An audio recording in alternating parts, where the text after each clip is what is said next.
E aí, vê se vai aparecer aí. Tô esperando aqui. Vai aqui fora. Oi? Olá, boa tarde. Como estão todos?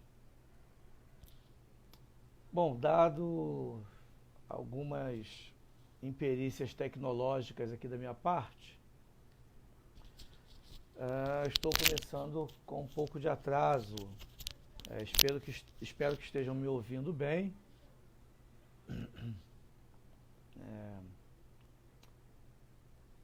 Gostaria de receber um feedback aí sobre a imagem, sobre o som.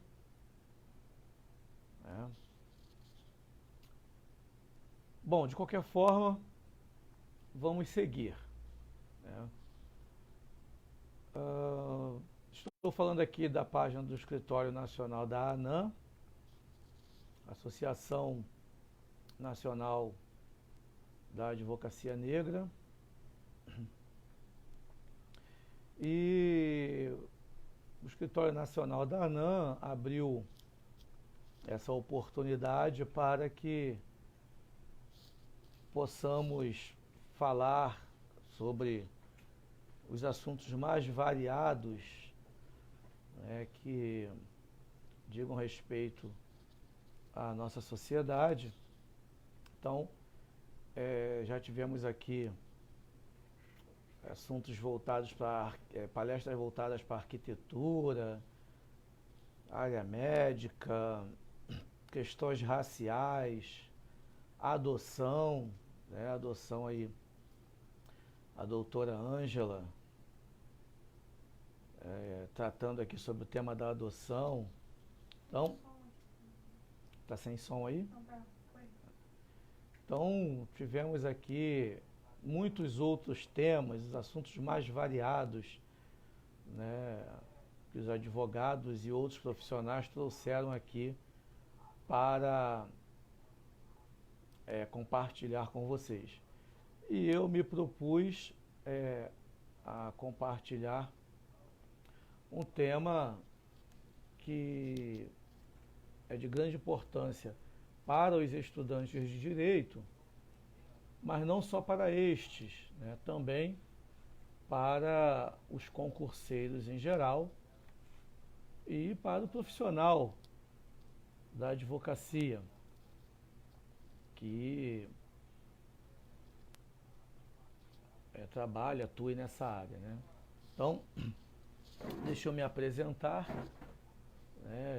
Meu nome é Osias, eu sou Osias Peçanha, sou advogado aqui no Rio de Janeiro. Sou professor de Direito Constitucional e de Direito Internacional. Né? Por sinal, hoje pela manhã já tivemos aula de Direito Internacional.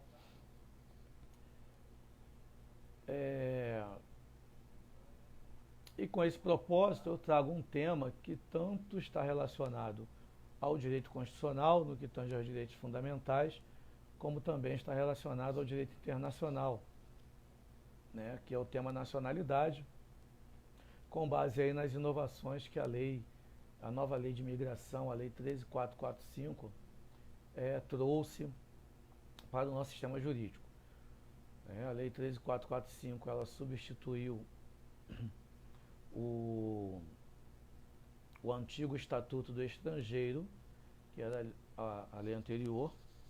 Então a 13445 é de 2017, substitui o antigo Estatuto do Estrangeiro e traz algumas inovações, inclusive inovações no que tange à Constituição Federal, né, disciplinando um determinado ponto de forma diferente do que está estabelecido na Constituição Federal.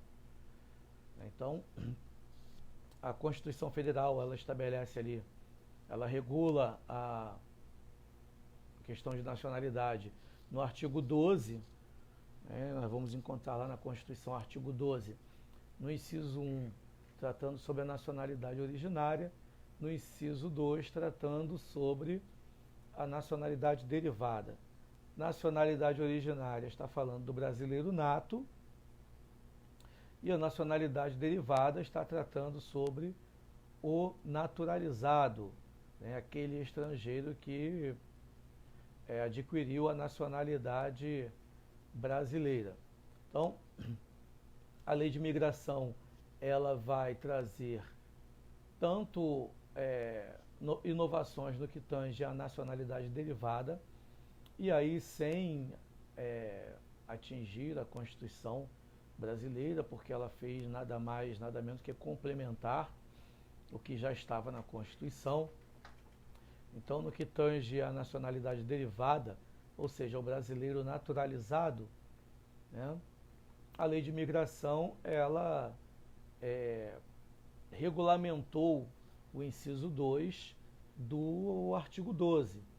O inciso 2 do artigo 12, ele diz ali que são brasileiros, né, caput são brasileiros, inciso 2, naturalizados, e aí primeiro vai tratar sobre os originários de países de língua portuguesa, né, dizendo que a estes basta 1 ano ininterrupto de residência no Brasil e idoneidade moral, e continua falando que os outros estrangeiros, né, serão brasileiros naturalizados na forma da lei.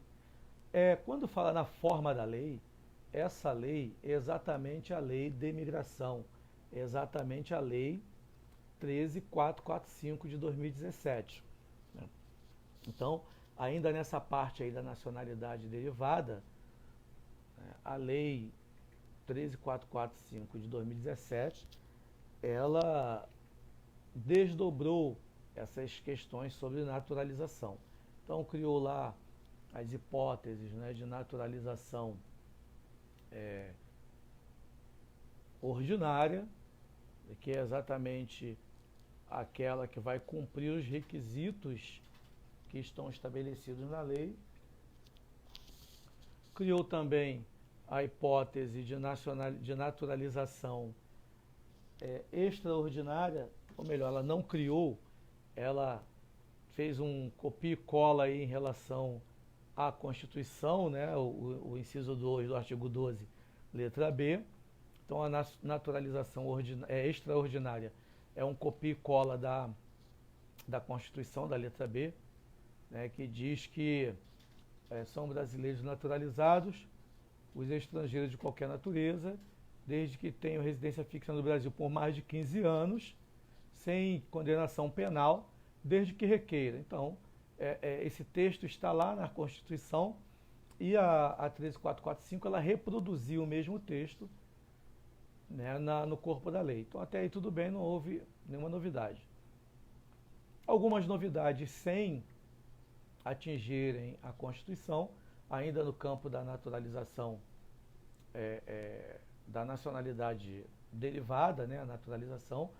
Nós temos a nacionalidade ou naturalização ordinária, aí veio a extraordinária, ok, aí depois vem a especial, que não está na Constituição, foi criada pela lei 13.445, né, naturalização especial.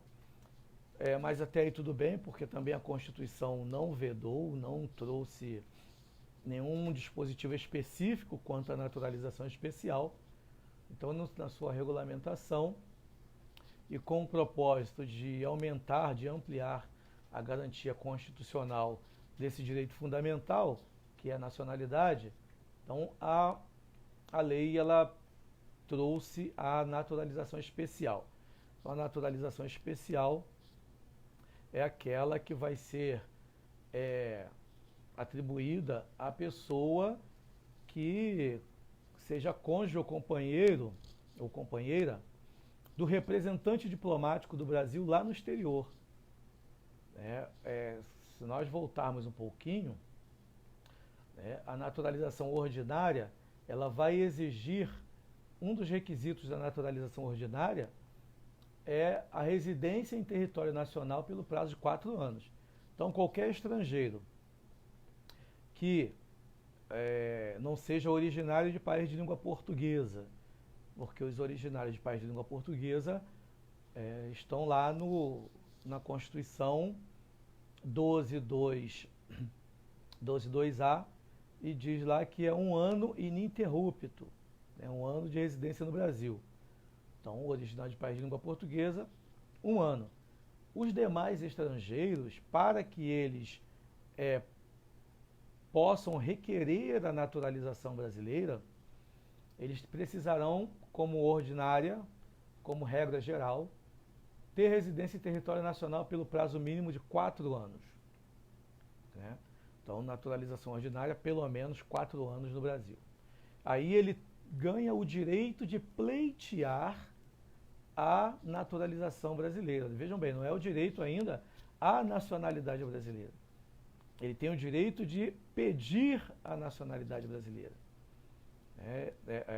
Isso é uma mera expectativa de direito dele. Tá? E o Brasil poderá negar mesmo que ele cumpra todos os requisitos.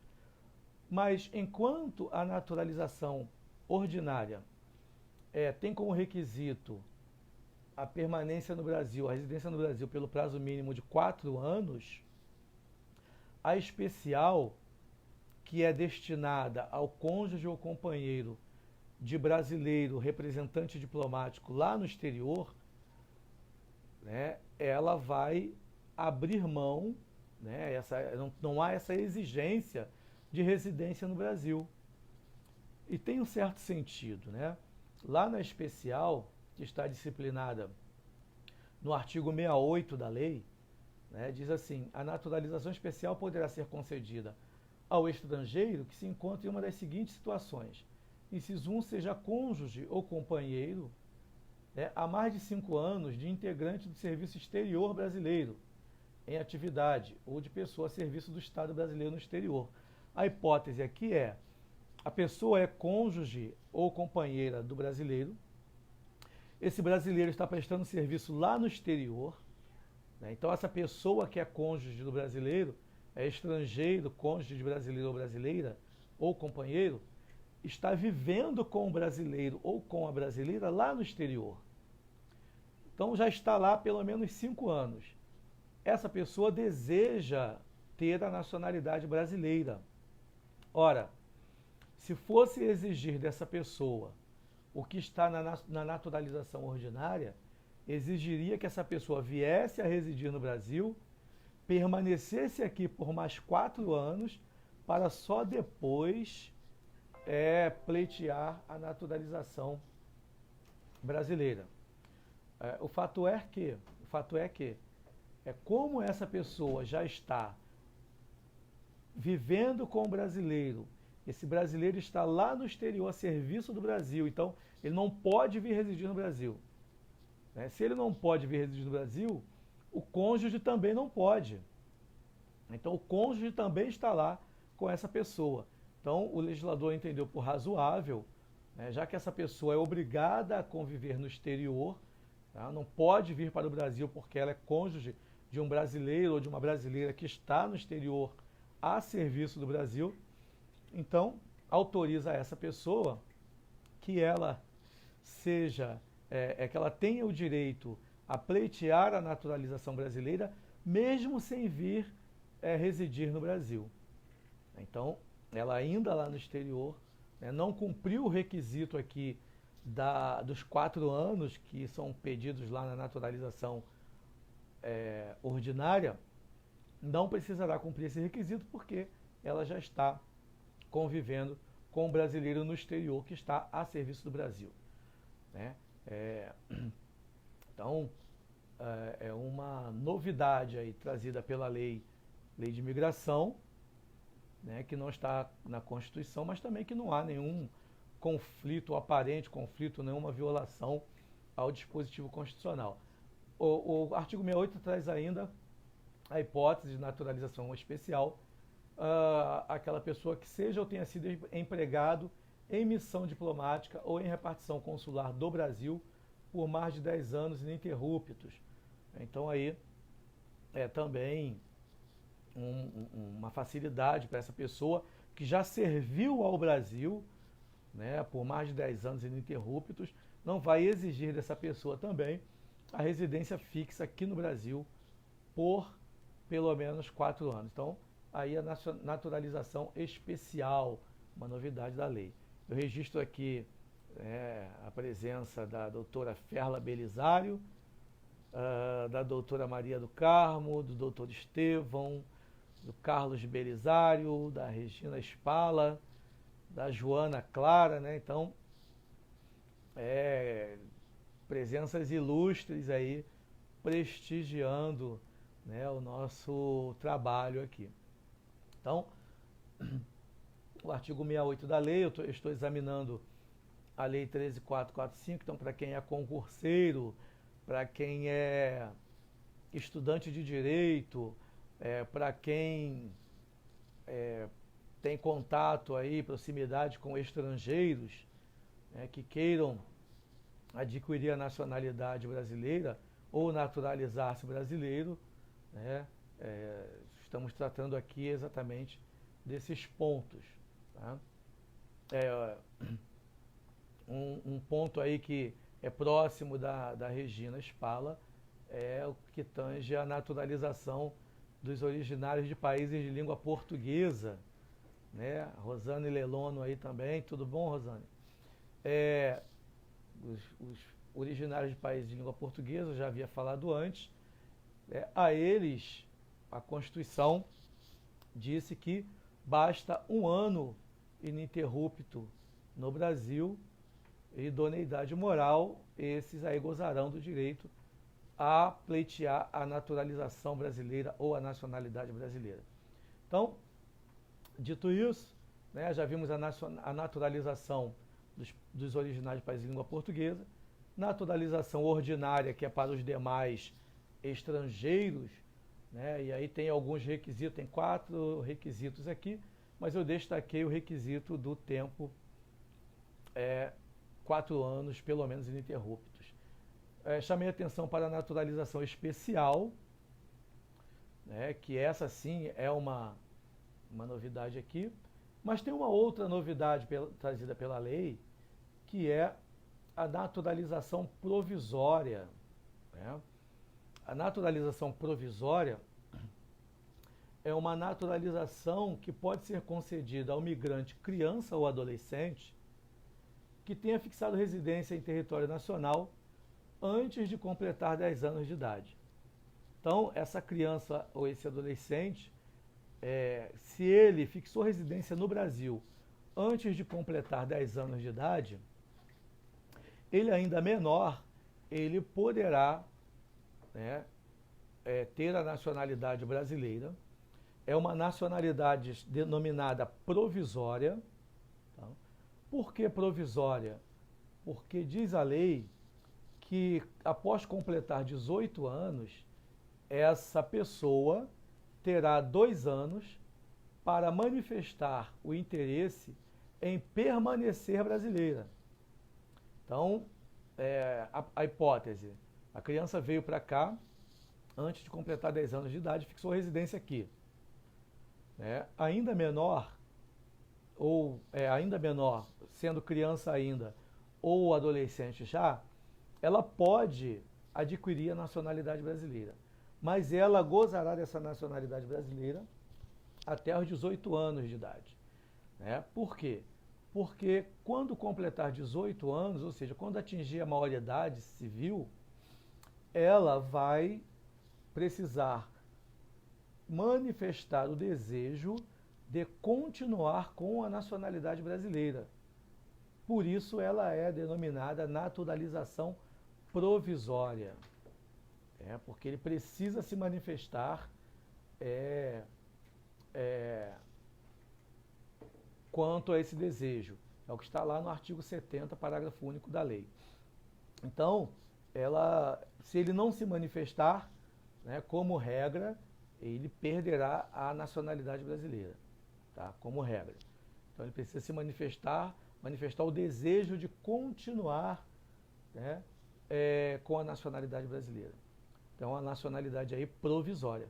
Então, vejam que a lei ela veio trazendo diversos aspectos que vão ampliar o acesso da pessoa humana a esse direito humano que é a nacionalidade. A nacionalidade é um ato de soberania do Estado. Nós sabemos que cada Estado vai tratar dessa questão de acordo com a sua legislação, né? Mas a ideia da legislação brasileira é ampliar o acesso da pessoa humana a esse direito. Por quê? Para que haja o mínimo possível de hipóteses de existência do apátrida.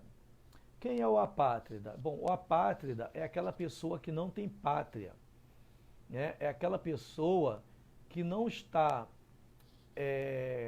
protegida por nenhum Estado, ela não pertence a nenhum Estado, ela não tem a nacionalidade reconhecida pela lei de nenhum Estado. Então ela é denominada apátrida, ou seja, um sem pátria. Então, quando a pessoa ela é sem pátria, né, nós sabemos que os estados eles são obrigados a cuidar dos seus nacionais. Então, a nacionalidade ela gera um vínculo, né, de direitos e obrigações da pessoa com o Estado, gera um vínculo de direitos e obrigações do Estado também com a pessoa. Então, nós vimos aí, estamos vivendo aí uma situação excepcional, e qual é a preocupação do Estado brasileiro? Isso depois de uma repercussão, porque uma autoridade pública no início desse problema aí do coronavírus, disse em cadeia nacional que o Brasil não estava preocupado em trazer os chineses, os brasileiros que estavam na China, né? O Brasil não estava preocupado em trazer os brasileiros que estavam na China, porque eram poucas pessoas, eram só 55 brasileiros que estavam lá. Ora, o Brasil tem a obrigação de proporcionar condições para que os brasileiros que queiram sair de qualquer lugar onde ele não se sinta seguro, o Brasil tem a obrigação de providenciar meios dessa pessoa sair de lá. Podia ter uma pessoa apenas lá, mas é obrigação do Estado brasileiro. A nacionalidade gera um vínculo obrigacional do Estado para com seus nacionais e dos seus nacionais em relação ao Estado. Então, tanto é assim que depois o Brasil mudou de posição e passou a providenciar a retirada de brasileiros dos países aí que estão sendo atingidos pelo coronavírus, desde que eles queiram também sair, né? Se eles não quiserem sair, aí tudo bem. Mas o Brasil deve sim providenciar. Então, por quê? Porque é um vínculo do nacional com o Estado e do Estado com o nacional. Vínculo obrigacional, um vínculo de direitos, né? Então, isso já está na Constituição e a lei vem regulamentando. Eu estou mostrando para vocês esse cenário, né, para chegar no ponto central da minha fala, que é exatamente o artigo 63 da lei. Né? O artigo 63 da lei, ele trata sobre a nacionalidade originária. Os pontos que eu abordei muito superficialmente, muito rapidamente, foram todos relacionados à nacionalidade derivada, ou seja, o brasileiro naturalizado. Né? O que é o brasileiro naturalizado? É aquela pessoa que não nasceu com direito à nacionalidade brasileira, mas em algum momento da vida ele quis ou necessitou de ter a nacionalidade brasileira. E aí ele vai cumprir os requisitos que estão na lei e vai pedir ao Brasil que o Brasil lhe conceda a nacionalidade brasileira. Então, isso é nacionalidade derivada, é brasileiro naturalizado. Ele não nasceu com esse direito. No entanto, a própria Constituição trata do brasileiro nato. Artigo 12, inciso 1. O brasileiro nato é aquela pessoa que nasceu com direito à nacionalidade brasileira.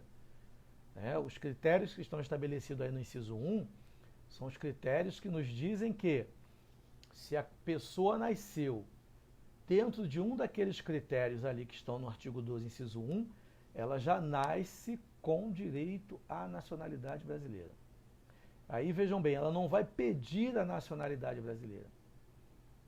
O Brasil vai reconhecer essa nacionalidade uma vez que aqueles critérios que estão no artigo 12, inciso 1, se apresentem. Então, vamos lá à Constituição, né? Já vistos aí muito rapidamente as hipóteses da nacionalidade derivada, né? E aí, se você quiser formular alguma pergunta a respeito, fique à vontade. Mas vamos à nacionalidade originária, que é o meu ponto central.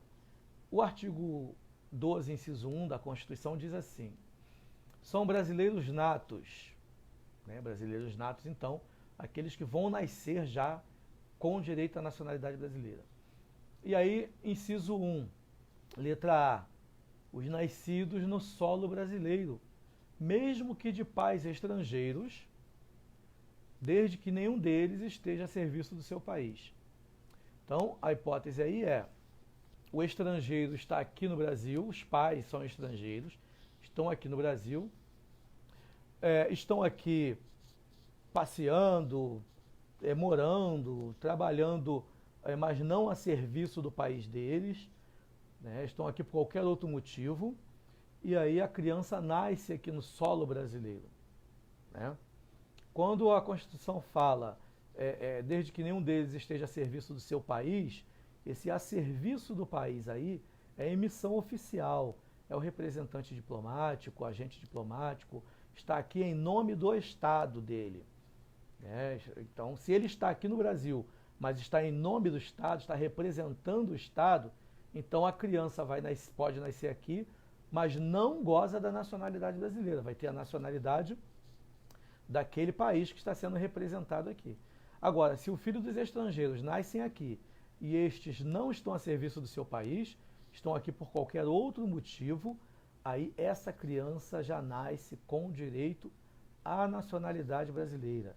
É o chamado ius soli, né? O direito do solo, tá?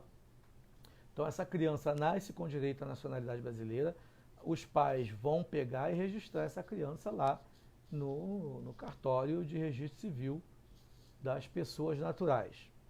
Então vejam, é o direito do solo, critério do ius soli, tá? Cada país vai tratar desse tema de acordo com a sua legislação. Então tem países que vão vincular a nacionalidade à religião, outros vão vincular a nacionalidade ao casamento. Então, para ter uma ideia, tem país que a mulher, ela quando casa, ela perde a nacionalidade dela, adquire, passa a ter a nacionalidade do marido. Olha só, a doutora Ferro está aqui, acenando para mim aqui como um absurdo isso. Eu também concordo, né? Mas é a lei daquele país. Então, o Brasil não, o Brasil adotou esses critérios que estão no inciso 1 aí da Constituição, além do inciso 2. Então, a primeira hipótese aí, nasceu no solo brasileiro, brasileiro nato, tá? A segunda hipótese, que está aí na letra B, é o critério do ius sanguinis, associado à função. E os sanguíneos, aí da letra B, diz o seguinte: são brasileiros natos, os nascidos no estrangeiro. Então aqui já inverte, a criança não nasceu mais no solo brasileiro, a criança nasceu lá no solo estrangeiro. Então, os nascidos no estrangeiro, filho de pai ou mãe brasileira, então basta que um dos pais seja brasileiro, tá? Desde que qualquer deles esteja a serviço do Brasil. Então aqui a criança vai nascer lá no país estrangeiro, mas um dos pais está a serviço do Brasil.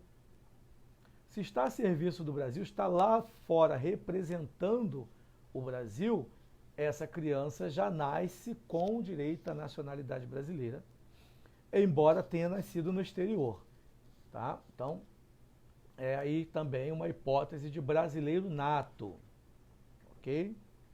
Filho de pai ou mãe brasileira que nasce no estrangeiro e esse pai ou essa mãe brasileira está a serviço do Brasil. Então, letra A é fácil, né? Nasceu no solo brasileiro, filho de estrangeiro, não está a serviço do Brasil, tranquilo, é brasileiro.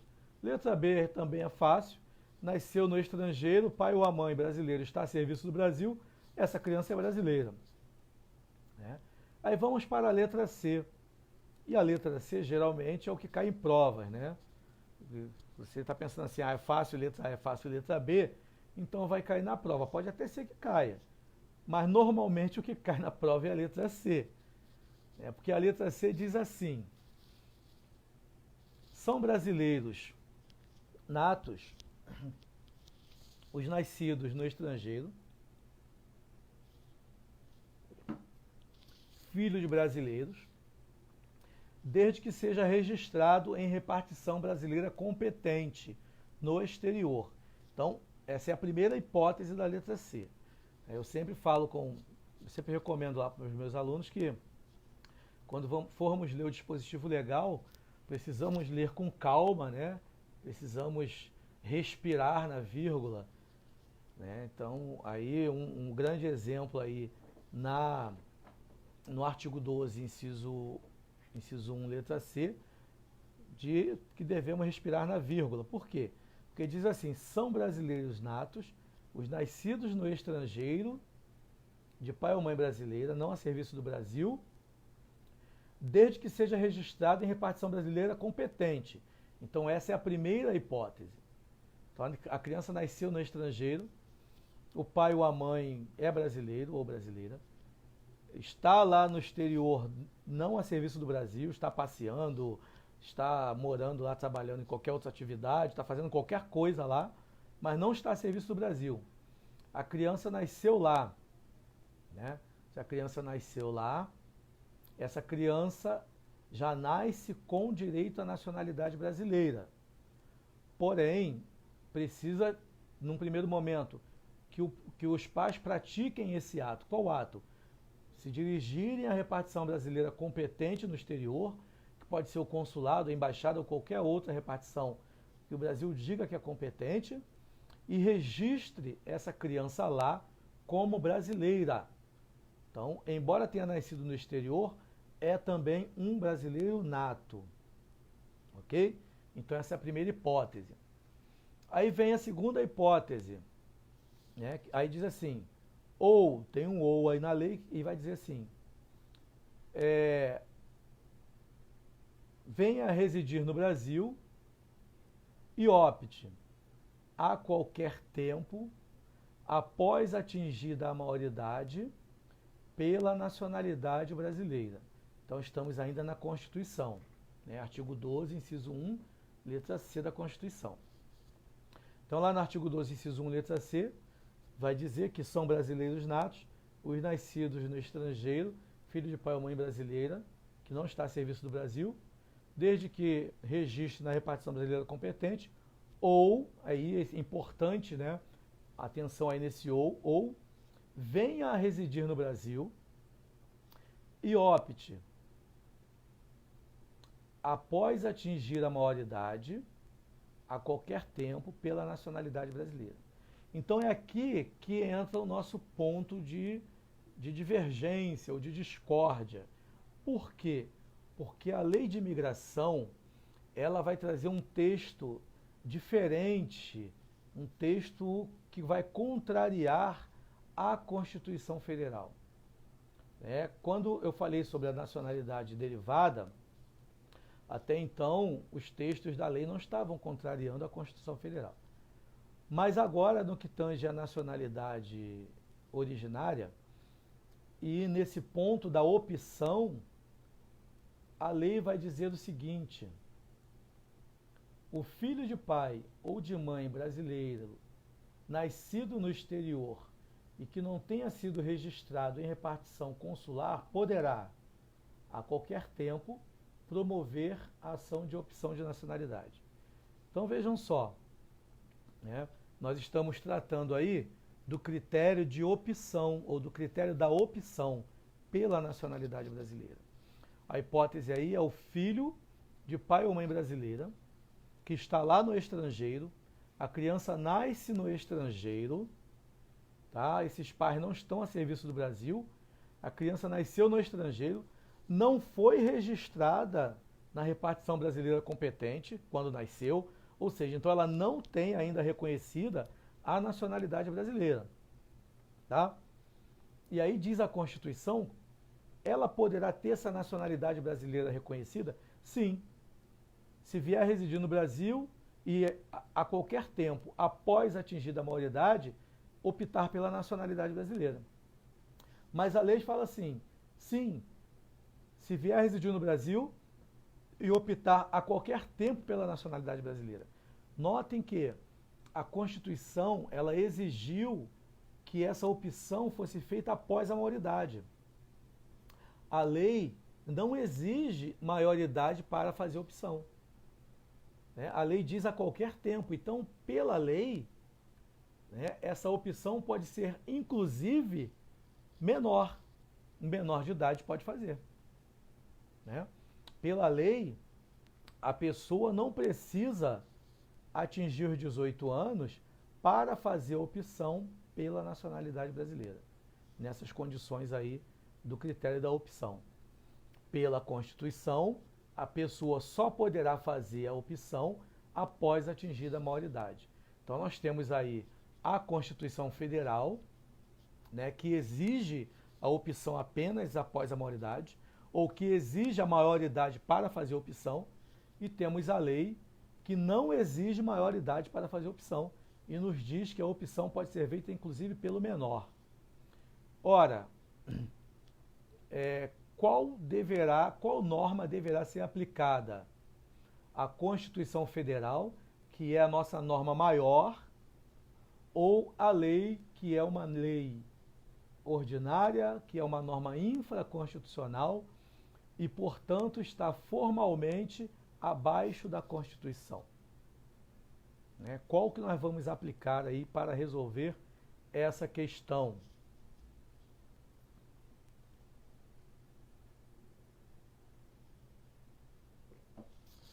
Bom, desde 2017, né, eu venho sempre defendendo que nesse aparente conflito aí, tá, deve-se aplicar a lei. Nesse ponto aí, afasta-se a incidência da norma constitucional e aplica a lei. Vejam bem, eu não estou falando em revogação. Né? A lei não tem o poder de revogar dispositivo da Constituição. Eu estou falando que a lei vai afastar a incidência da norma constitucional e ela, lei, é que será aplicada, ou seja, embora a Constituição exija a maioridade para fazer a opção pela nacionalidade brasileira, nesse critério da opção, né, com o advento da Lei 13.445, Lei da Migração, não se aplica, não se deve aplicar essa regra constitucional, mas se aplica a regra da lei. Não há que se exigir maioridade para fazer a opção pela nacionalidade brasileira. Ora, mas isso, alguém poderá pensar, isso é um absurdo, né? A norma é infraconstitucional, a lei está abaixo da Constituição, então deve-se aplicar a Constituição. Bom, vamos analisar então, juridicamente, né, qual o direito que está sendo tutelado, aí, qual o bem jurídico tutelado, qual o direito que está em questão aí. Tá?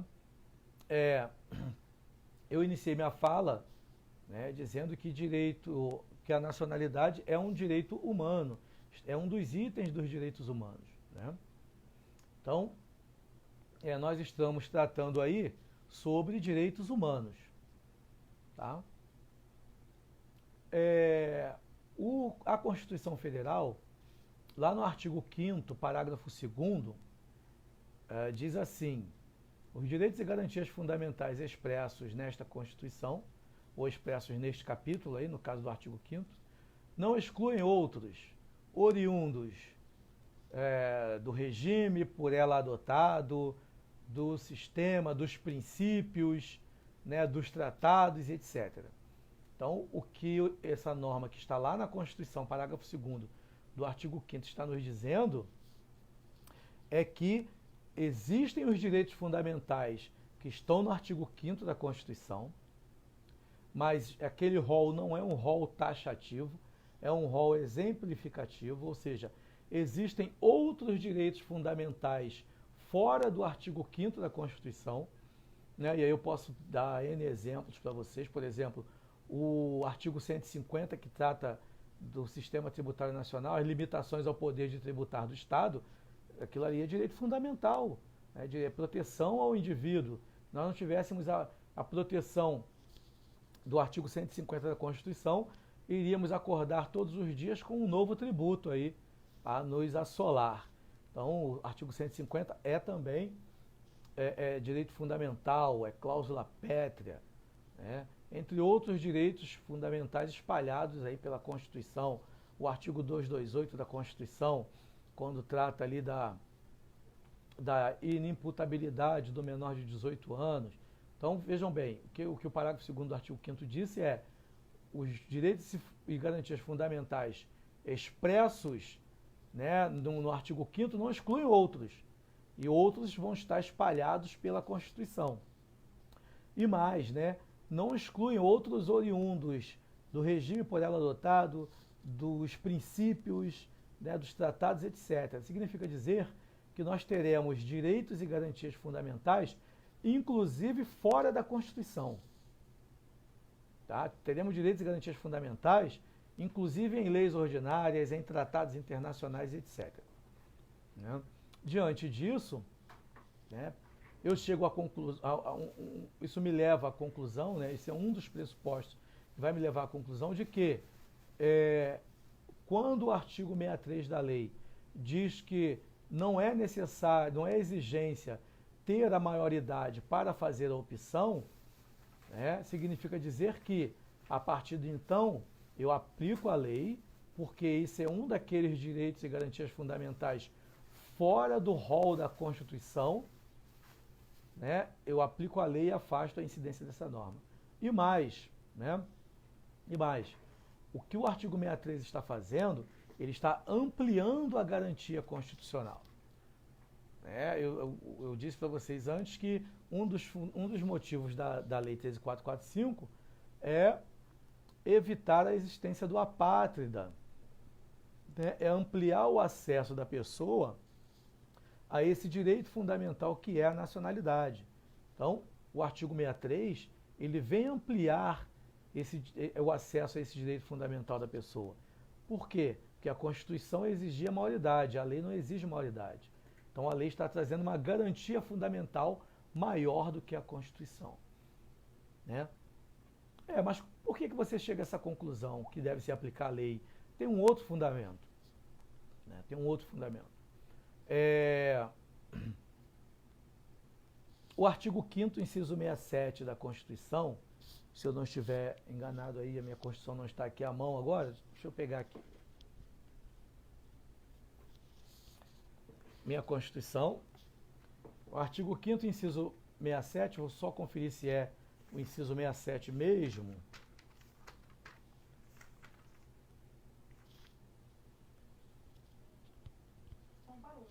O som parou? Estão me ouvindo? Sim. Ah, tá. Então o som não parou. Vamos ao artigo 5º, inciso 67. 55, 60, 67. É o inciso 67 mesmo. Diz assim no inciso 67. Não haverá prisão civil por dívida, salva do responsável pelo inadimplemento voluntário e inexcusável de obrigação alimentícia e a do depositário infiel.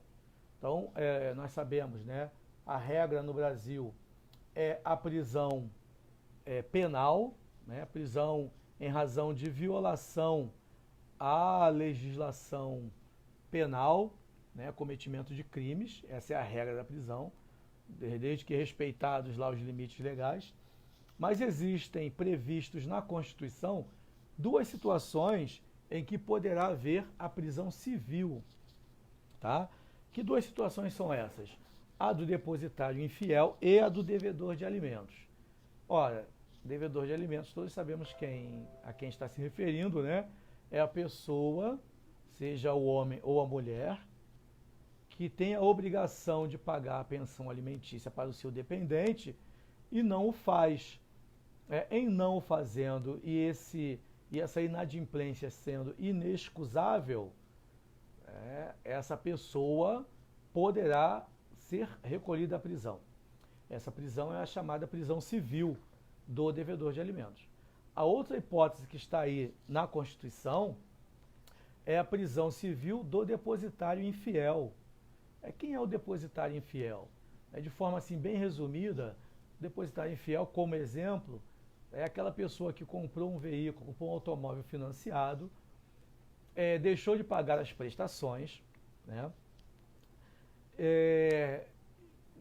Isso foi judicializado pela financeira ou pelo banco ali que deveria receber as prestações.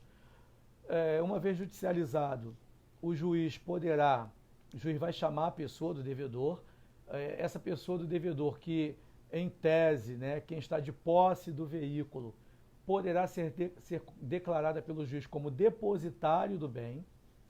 Então, isso significa dizer que quando o juiz requerer o bem, essa pessoa deverá entregar o bem para o juiz, ou apresentar o bem em juízo, né, para que esse bem seja entregue ao credor, seja levado à praça, ao leilão, etc. Né? Então, essa pessoa que está de posse do veículo, esse devedor, na verdade, ele é o depositário do bem. Deverá apresentar o bem quando for requerido. Ora, se o juiz requer a entrega do bem e essa pessoa não entrega, essa pessoa será considerada depositário infiel daquele bem. Né? Pela Constituição, artigo 5º, inciso 67, o depositário infiel também pode ser preso, ou poderia ser preso. Tá? Ora, isso também estava disciplinado lá no decreto 911. Né? Ora, o Brasil, ele é signatário de um tratado denominado Pacto de São José da Costa Rica, né, que criou a Corte Interamericana de Direitos Humanos, assim como a Comissão Interamericana de Direitos Humanos. Então, esse tratado que o Brasil firmou traz lá diversas regras, diversos direitos humanos previstos ali. Dentre esses direitos e obrigações que estão ali no tratado, está escrito lá que não haverá prisão civil, exceto a do devedor de alimentos. Então, o tratado, né, ele só permite a prisão civil do devedor de alimentos. Não permite a prisão civil do depositário infiel. Ora, o tratado é formalmente inferior à Constituição, está abaixo da Constituição. Então, qual que eu vou aplicar aí? Eu vou aplicar a Constituição, que é a norma principal, né?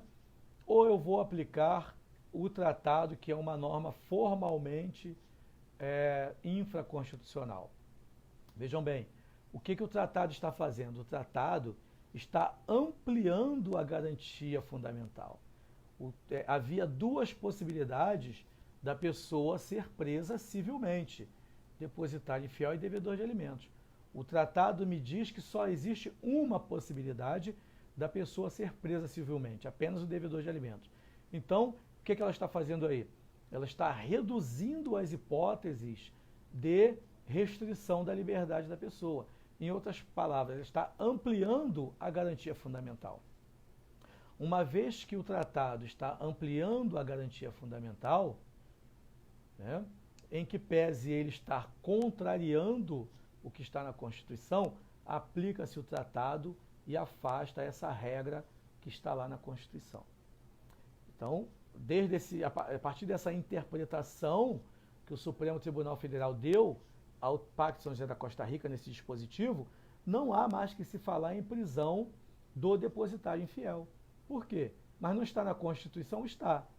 Mas o tratado não autoriza essa prisão. Né? Então, o tratado ele ampliou a garantia fundamental. Voltando aqui para a nossa lei de imigração. O que a lei de imigração fez no artigo 63? Quando deixou de exigir a maioridade para a pessoa fazer a opção pela nacionalidade brasileira. Ela também ampliou a garantia fundamental. né? Antes, o menor ele só poderia fazer a opção após atingir a maioridade. Então, vamos imaginar que, né, filho de brasileiro, o brasileiro está lá no exterior, né, não está a serviço do Brasil, a criança nasceu lá naquele país, tá? Não foi registrada na repartição brasileira competente lá, ok? Então não teve reconhecida a nacionalidade brasileira. Aí essa criança vem a residir no Brasil, vem para cá, vamos imaginar aí com 12 anos de idade, por exemplo, né? Se nós fôssemos seguir a regra constitucional, essa criança só poderia fazer a opção pela nacionalidade brasileira após atingir a maioridade. Porque o artigo 12, inciso 1, letra C, segunda parte, exige maioridade para fazer a opção, lá na Constituição. Mas com base no artigo 63 da Lei 13.445 de 2017, né, ainda criança, ainda menor, seja o incapaz absolutamente ou relativamente capaz, ele poderá fazer a opção pela nacionalidade brasileira mesmo antes de atingir a maioridade. Vai poder fazer a opção pela nacionalidade brasileira ainda menor. Não é preciso esperar a maioridade. Então, essa é a interpretação que eu venho aplicando ao artigo 63, desde que entrou em vigor a Lei 13.445 de 2017. A meu ver, é a interpretação que se coaduna primeiro com o texto constitucional, né, de garantia dos direitos fundamentais, tá? De preservação dos direitos fundamentais. E segundo também, está de acordo com a interpretação que o Supremo Tribunal Federal deu para outras normas, né, que apresentam a mesma situação de disciplinar em determinado direito de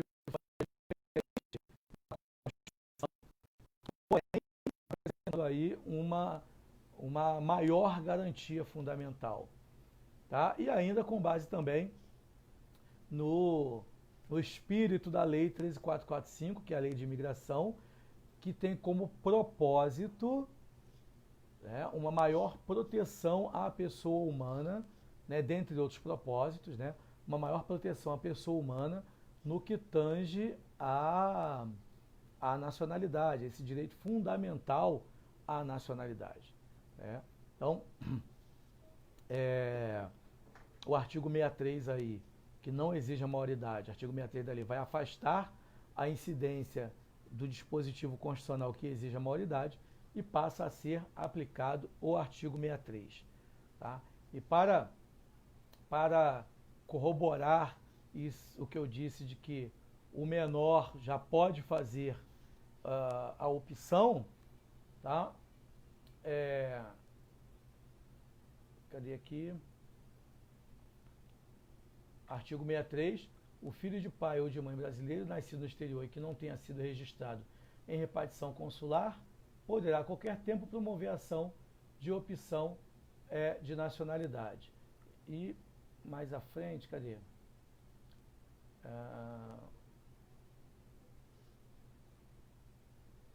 Aqui no... Deixa eu ver aqui...